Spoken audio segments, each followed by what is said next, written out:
already had breakfast, and I thought I was gonna go over to Kenny's, but he messaged me this morning. He said, "Hey, I'm gonna be out there to pick you up." I said, "Okay." So we are on the way to go check out this fucking deuce and a half, and supposedly Kenny tells me it has a 50-barrel tank on the back of it. So that's gonna be... It is a 1966 Kaiser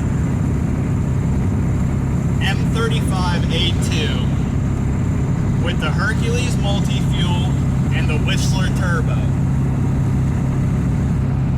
Yeah.